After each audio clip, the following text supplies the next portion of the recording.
Once, upon a midnight dreary, while I pondered weak and weary over many a quaint and curious volume of forgotten lore, while I nodded, nearly napping, suddenly there came a tapping, as of someone gently rapping at my chamber door. "'Tis some visitor," I muttered, tapping at my chamber door. Only this, and nothing more. Distinctly I remember it was in the bleak December, and each separate dying ember wrought its ghost upon the floor. Eagerly I wished the morrow. Vainly I had sought to borrow from my books surcease of sorrow for the lost Lenore, for the rare and radiant maiden whom the angels name Lenore, nameless here, forevermore. And the silken, sad, uncertain rustling of each purple curtain thrilled me, filled me with fantastic terrors never felt before, so that now, to still the beating of my heart, I stood repeating, "'Tis some visitor entreating entrance at my chamber door, some late visitor entreating entrance at my chamber door. This it is, and nothing more." Presently, my soul grew stronger. Hesitating then no longer, "Sir," said I, "or madam, truly your forgiveness I implore, but the fact is I was napping. And so gently you came rapping, and so faintly you came tapping at my chamber door, that I scarce was sure I heard you. Here, I opened wide the door. Darkness there. Nothing more. Deep into that darkness peering. Long I stood there wondering, fearing, doubting, dreaming dreams no mortal ever dared to dream before, but the silence was unbroken. The stillness gave no token, and the only word there spoken was the whispered word, "Lenore." This I whispered, and an echo murmured back the word, "Lenore." Merely this, nothing more.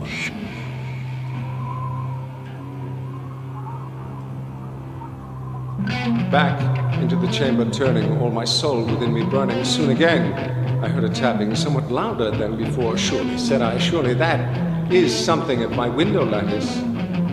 Let me see then what thereat is, and this mystery explore.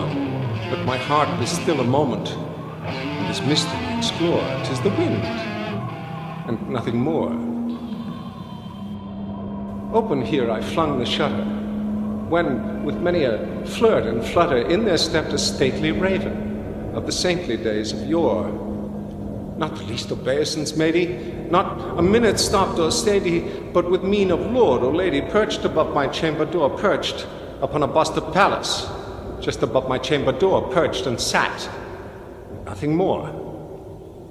Then, this ebony bird beguiling my sad fancy into smiling, by the grave and stir decorum of the countenance it wore.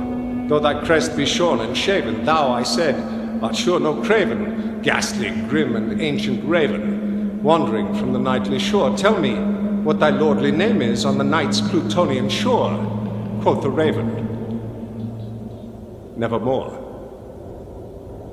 Much I marveled this ungainly fowl to hear discourse so plainly, though its answer little meaning, little relevancy bore, for we cannot help agreeing that no living human being ever yet was blessed with seeing bird above his chamber door, bird or beast, upon the sculptured bust, upon his chamber door, with such a name as Nevermore. But the raven, sitting lonely on the pallid bust, spoke only that one word, as if his soul in that one word he did outpour. Nothing farther than he uttered, not a feather than he fluttered, till I scarcely more than muttered, "Other friends have flown before. On the morrow he will leave me, as my hopes have flown before." Then the bird said, "Nevermore." Startled by the stillness broken by reply so aptly spoken, "Doubtless," said I, "what it utters is its only stock and store, caught from some unhappy master, whom unmerciful disaster followed fast and followed faster, till his songs one burden bore, till the dirges of his hope that melancholy burden bore of never, nevermore. But the raven, still beguiling all my fancy into smiling straight, I wheeled a cushioned seat in front of bird and bust and door. Then, upon the velvet sinking, I betook myself to linking fancy unto fancy, thinking what this ominous bird of yore, what this grim, ungainly, ghastly, gaunt, and ominous bird of yore meant in croaking nevermore. This I sat engaged in guessing, but no syllable expressing to the fowl whose fiery eyes now burned into my bosom's core.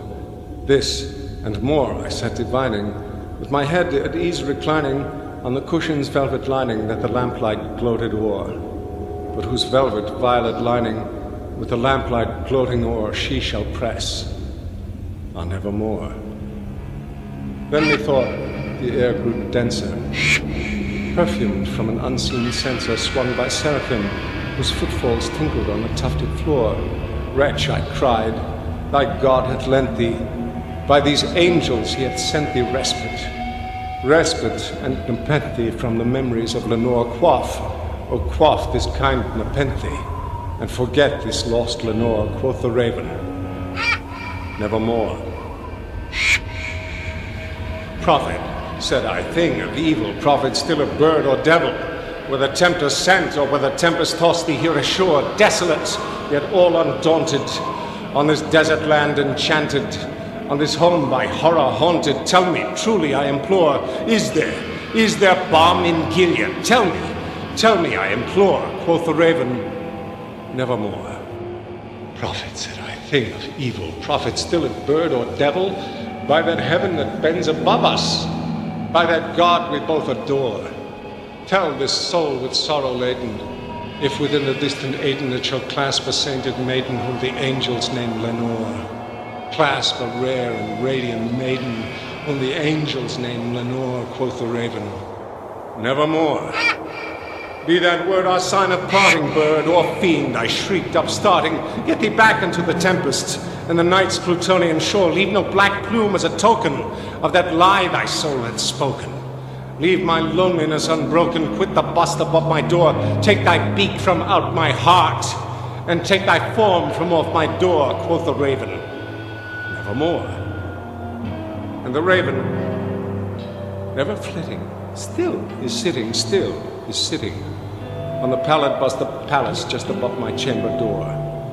To his eyes have all the seeming of a demon's that is dreaming, and the lamplight o'er him streaming throws his shadow on the floor, and my soul, from out that shadow that lies floating on the floor, shall be lifted